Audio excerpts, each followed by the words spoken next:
What's happening? What's happening? What's happening? What's happening? What's happening? What's happening? What's happening? What's happening? What's happening?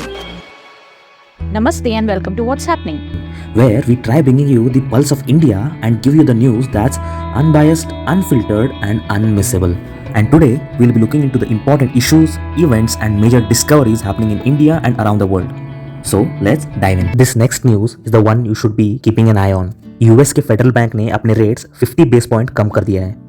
This rate is like repo rate in India, जहां RBI reduces its interest rate so that bank can lend more and thus increasing money flow in the economy. During COVID, federal bank ने यह rates nearly 0% तक गिरा दिया था.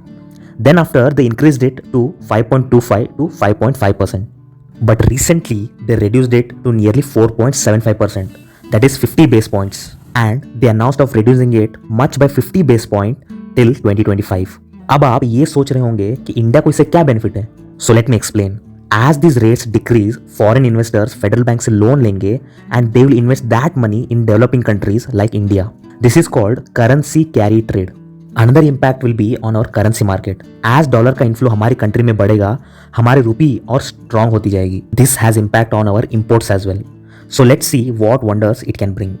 क्या toll booth की line में लग के थक गए हैं? Good news, India is launching a new satellite toll system, making a toll booth almost a thing of past.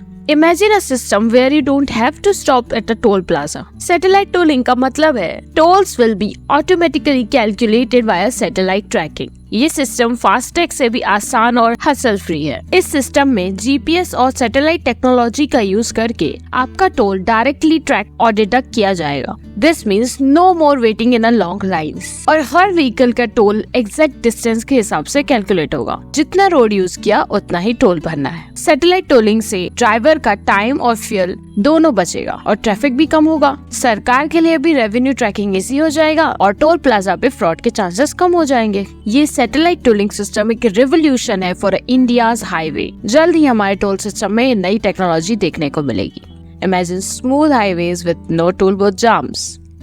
One nation, one election. इसको तो आपने सुना ही होगा. Finally, now it has been approved by the cabinet. इसमें basically ये होता है कि लोकसभा एंड स्टेट असेंबली के इलेक्शन साथ में करवाए जाएंगे एंड म्युनिसिपैलिटी एंड पंचायत के इलेक्शन एक साथ करवाए जाएंगे and this will be implemented in phase 2. और इलेक्शन कमीशन ऑफ इंडिया इस प्रोसेस के लिए एक कॉमन इलेक्टोरल रोल क्रिएट करेगा और इस प्रोसेस को इम्प्लीमेंट करने के लिए एक इम्प्लीमेंटेशन ग्रुप भी फॉर्म किया जाएगा. वन नेशन वन इलेक्शन का मेन पर्पस है to reduce the frequency of election through reducing burden on exchequers, मतलब आम लोगों पर. साथ ही साथ इसका एक और एडवांटेज है कि long term policy planning increase होगी instead of short term ones during the elections, जैसे कि रेवड़ी कल्चर. हालांकि क्रिटिक्स मानते हैं कि that it can harm the federal structure of the country, diluting regional issues. And also they highlighted logistical challenge of aligning various terms across various states and local bodies. For now, experts are having discussion to better frame this policy for effective implementation. Let's see what works out. Fasten your seatbelts, क्योंकि हम बात करने वाले हैं एक ऐसे science mission पर जो इस साल का सबसे एम्बिशियस एफर्ट है, कैंसर मूनशॉट इनिशिएटिव, जो क्वाड ग्रुप ने इंट्रोड्यूस किया है. सोचो एक ऐसी दुनिया के बारे में जिसमें कैंसर, जो कि इंसानों के सबसे बड़े दुश्मनों में से एक है, उसका अंत हो जाए. और ये सपना सच होने वाला है. Quad countries India, US, Japan और ऑस्ट्रेलिया एक साथ आए हैं कैंसर के खिलाफ जंग को और तेज करने के लिए. इनका मिशन क्या है? कैंसर के मोर्टेलिटी रेट को कम करना, अर्ली डिटेक्शन को एनहेंस करना. अब सवाल उठता है कि ये गेम चेंजिंग अलायंस शुरू कहाँ से हुआ? 2021 में ग्लोबल लीडर्स मिले और डिसाइड किया कि कैंसर के खिलाफ जंग में एक धमाकेदार अप्रोच की जरूरत है. और यहीं से कैंसर रिसर्च की नई दौर की शुरुआत हुई. इसमें इंडिया लीड में है अपने फ्री अवेलेबल मेडिसिन और strong health care delivery system के साथ, खासकर इन रूरल एरियाज. और जब हम बात करते हैं कि 60% ऑफ वर्ल्ड वैक्सीन इंडिया में बनती है, तो ये बात भी सच है कि ये जेनेरिक मेडिसिन का मेजर सप्लायर है. कैंसर का ट्रीटमेंट एक्सेसिबल और अफोर्डेबल बनाने में इंडिया का रोल बहुत मेजर होने वाला है. लेकिन जो बात इस इनिशिएटिव को और पावरफुल बनाती है वो है क्वाड का कोलैबोरेशन का तरीका. हर कंट्री अपना अलग अलग स्ट्रेंथ कंट्रीब्यूट करती है. इंडिया का इनोवेटिव मेडिसिन और हेल्थ केयर इंफ्रास्ट्रक्चर, यूएस का एडवांस रिसर्च, जापान का टेक्नोलॉजी में एक्सपर्टीज और ऑस्ट्रेलिया के क्लिनिकल ट्रायल्स के ब्रेक थ्रूज. ये सब मिलकर कैंसर रिसर्च के नए रास्ते पुश कर रहे हैं जो अब तक किसी ने नहीं किया। वक्त तेजी से निकलता जा रहा है। क्या ये अलायंस कैंसर का अंत कर पाएगा? ये तो अब वक्त ही बताएगा, बट आप अपने व्यूज कमेंट्स में शेयर कर सकते हैं। This next news is very interesting. Now a blind person अपने आंखों की रोशनी पा सकता है by installing a chip in his brain. Isn't it crazy, magical and weird at the same time? Let's look into it. Neuralink is a brain computer interface जिसमें physically by surgical process link develop किया जाता है between brain tissues. And till date, it is the most effective technology to boost bandwidth connection of neurons. Brain is divided in different lobes and end part is known as optical lobe. And in a blind person होता ही है कि आंखों का और vision lobe का connection break हो जाता है. So brain do not receive any signal, thus no image is created in our brain. In Neuralink process, small thin wires insert किए जाएंगे by targeting those neurons. We will skip the function of eye and हम brain को connect कर देंगे to the camera. The person have to wear a headgear with that camera. As soon as camera will capture the vision, it will trigger the neural link that will trigger the neurons in the brain, thus resulting in generation of black and white image. I think it's a crazy technology, though it is still in process, but it can give light to blind. Indian army का एक जबरदस्त initiative project नमन अब launch हो चुका है। ये project defence prisoner, veterans और उनके परिवार के लिए एक बड़ा सपोर्ट लेकर आया है। प्रोजेक्ट नमन एक ऐसा स्पेशल प्रोजेक्ट है जो डिफेंस प्रिजनर्स और उनके फैमिलीज के लिए डेडिकेटेड है।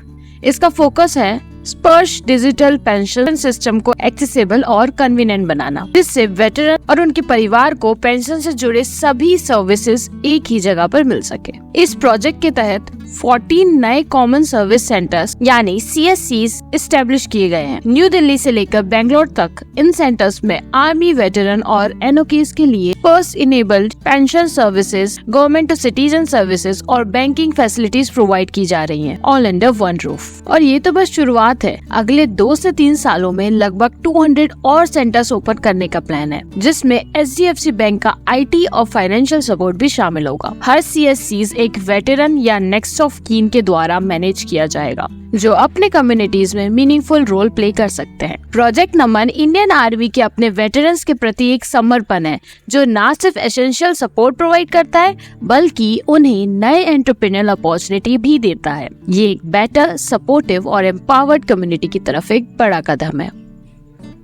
अगर आप मेरी तरह visual effects, gaming, extended reality में इंटरेस्ट रखते हैं, then this is a good news for you. Cabinet has approved National Center for Excellence AVGC XR in Mumbai. It will be built on the lines of IITs and IIMs. इस center के focus areas are animation, gaming, visual effects, extended reality and comic.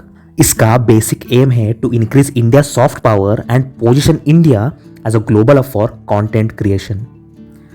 Senior citizens के लिए एक बड़ी खबर। Union cabinet ने आयुष्मान भारत प्रधानमंत्री जन आरोग्य योजना यानी ABPMJ का एक मेजर एक्सपांशन अप्रूव किया है। 70 साल और उससे ऊपर के लोगों के लिए यह एक बड़ा रिलीफ है। आइए डिटेल में जानते हैं। अब हर सीनियर सिटीजन जो 70 इयर्स या उससे ऊपर है, उन्हें आरोग्य योजना तहत फ्री हेल्थ इंश्योरेंस दी जाएगी, चाहे उनकी इनकम या बैकग्राउंड कुछ भी हो।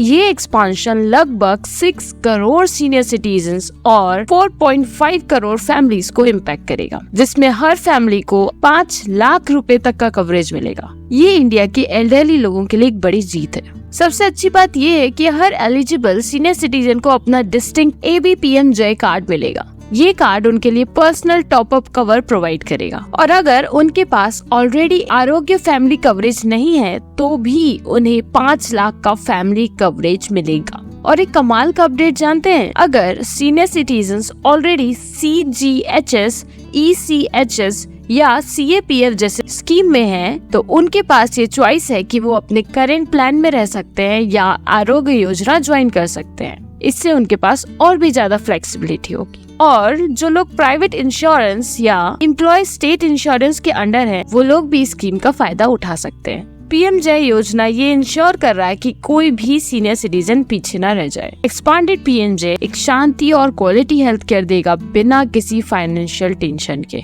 ये एक बहुत ही अच्छा कदम है towards healthier and stronger India. China के बारे में तो आप जानते ही हैं, उसे अपना टेरिटरी बढ़ाने का बहुत शौक है। कभी इंडिया को तंग करता है तो कभी किसी और को। उसी तरह काफ़ी लॉन्ग टाइम से साउथ चाइना सी में भी ये टेंशन बनी हुई है। तो चलिए देखते हैं चाइना के कुछ disturbing activities. First is south China sea. इसने ऑलमोस्ट पूरा साउथ चाइना सी क्लेम करके रखा है और तो और अपनी military base and air strips भी बना रखी है on artificial islands. Secondly, China बहुत smart है in using the grey zone tactics, where China does ramping smaller ship, harassing resupply missions, and using military grade lasers on the ships. Third is legal dismissal, जहाँ पे China ने साफ declare कर दिया to uphold the verdict of Permanent Court of Arbitration, which said कि China को रहना है within 12 nautical miles in South China Sea. Fourth is aggressive military exercise. China ने रशिया के साथ नेवल ड्रिल कंडक्ट किया to defend its claim and to assert its dominance on small countries like Taiwan, Philippines and other ASEAN countries. लेकिन आप ये सोच रहे होंगे कि साउथ चाइना सी में हो रहे एक्टिविटीज का इंडिया से क्या लेना देना? Well, it's because its strategic location, as our exports to Southeast Asian countries goes through this sea. And China का यहाँ पे dominance can harm India's not only security interest but also economic interest, that is trade.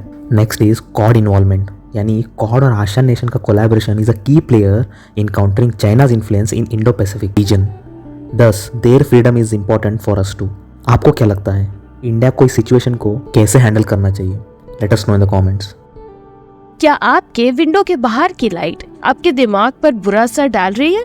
In last 25 years light pollution world wide बहुत ज्यादा बढ़ गया है, जो अब लगभग 80% पॉपुलेशन को अफेक्ट करता है। एक रीसेंट स्टडी जस्ट करती है कि night time light pollution Alzheimer जैसे डिजीज के रिस्क को बढ़ा सकती है। ये ब्राइट नाइट स्काई सिर्फ एक तकलीफ नहीं है, ये एक सीरियस हेल्थ इशू बन गई है, जैसे डिस्टर्ब स्लीप, एंजाइटी और अब ये अल्जाइमर के साथ भी लिंक्ड है। एक ग्राउंड ब्रेकिंग स्टडी में नासा की लाइट पोल्यूशन डेटा और मेडिकेयर रिकॉर्ड्स को यूज करके हाई नाइट टाइम लाइट वाले एरियाज में अल्जाइमर की केसेस को एनालाइज किया गया। रिजल्ट 65 के ऊपर के लोगों के लिए लाइट पोल्यूशन अल्जाइमर्स का एक ज्यादा स्ट्रॉन्ग रिस्क फैक्टर निकला, ओबेसिटी, डिप्रेशन और इवन हार्ट फेलियर से भी ज्यादा। पर ये सुनकर और भी ज्यादा शॉक लगेगा कि 65 से कम उम्र के लोगों में लाइट पोल्यूशन सभी अदर रिस्क फैक्टर्स से ज्यादा अल्जाइमर्स के प्रेवलेंस के साथ लिंक था। ये दिखाता है कि यंग लोग इसके इफेक्ट के लिए और भी ज्यादा सेंसिटिव हो सकते हैं। तो आपके मन में आ रहा होगा कि रात में लाइट का इतना ज्यादा मैटर क्यों है? लाइट हमारी कार्डियनियम रिदम और स्लीप क्वालिटी को डिस्टर्ब करती है। पुअर स्लीप ब्रेन के वेस्ट क्लियरेंस सिस्टम को इम्पेयर कर देती है, जो अल्जाइमर से लिंक्ड टॉक्सिक प्रोटीन्स के बिल्डअप का रीजन बन सकता है। लाइट पोल्यूशन एक बढ़ता हुआ प्रॉब्लम है, बट एक अच्छी बात ये है कि इस पर हम कंट्रोल कर सकते हैं। कुछ सिंपल चेंजेस जैसे ब्लैकआउट कर्टन्स या आई मास्क का यूज करके एक्सपोजर को कम कर सकते हैं और शायद हमें अल्जाइमर से भी बचने में मदद मिल सकती है। अगली बार जब भी आप रात में सिटी लाइट्स देखें तो याद रखें, छोटी छोटी एडजस्टमेंट भी बड़े चेंजेस ला सकती है। This is it for today and we will meet you in the next video. Ladies and gentlemen, please pay attention. If you like the content, then do hit the like button and subscribe to feed your brain with interesting knowledge. Thank you all.